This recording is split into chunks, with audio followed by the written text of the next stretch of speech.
1940s tower over every other decade of the 20th century as the one most full of sorrow, patriotism, and ultimately hope, and the beginning of a new era of American dominance on the world stage.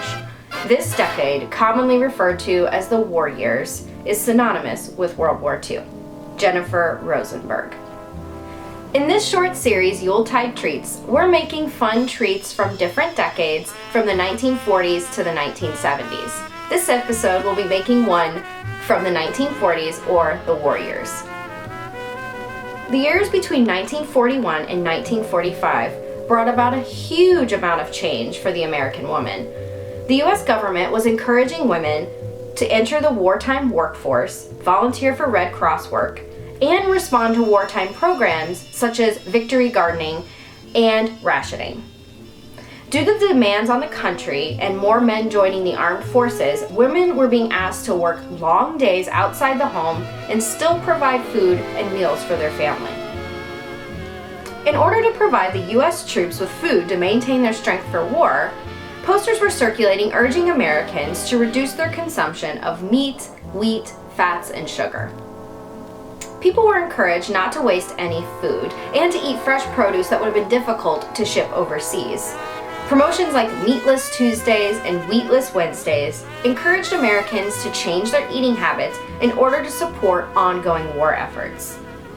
Additionally, shortages on sugar and coffee caused grocers to make their own rationing rules and create their own rationing coupon books. By 1942, the Office of Price Administration got involved by creating a system of local volunteer food boards to oversee the rationing programs. There were 10 programs introduced, and rationing began on May 5, 1942. Items that were rationed included coffee, butter, and other fats, canned and frozen goods, and red meat. Coffee, for example, was set at 1 pound every 5 weeks. Fluid milk was not rationed, but canned milk was because of the metal in the cans. Right here in Westerville, we had a local ration board located in the Masonic Temple on South State Street.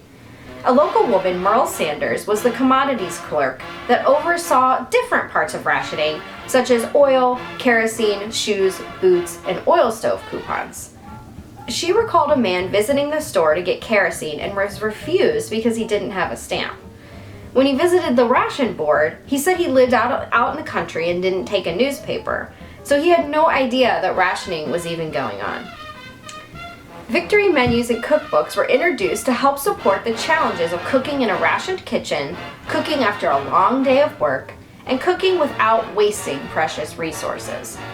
These cookbooks included sugarless recipes, nutritional advice, substitutions, quick meals, and warnings about waste and hoarding. Christmas treats during the war years certainly would have been altered to accommodate rationing. In the History Center archives, we have a Victory cookbook from 1943. On the cover it reads, "How to eat well, live well, plan balanced meals under food rationing." We think that this Florida milkshake recipe in this 1943 cookbook would have been a delightful treat during the Christmas holiday. The ingredients for the Florida milkshake are 1½ cups of orange juice, 3/4 cup of grapefruit juice, 1/2 cup of evaporated milk, 1/2 cup of water, 1/4 teaspoon of salt, 2 tablespoons of sugar, a 1/2 cup of crushed ice, and nutmeg.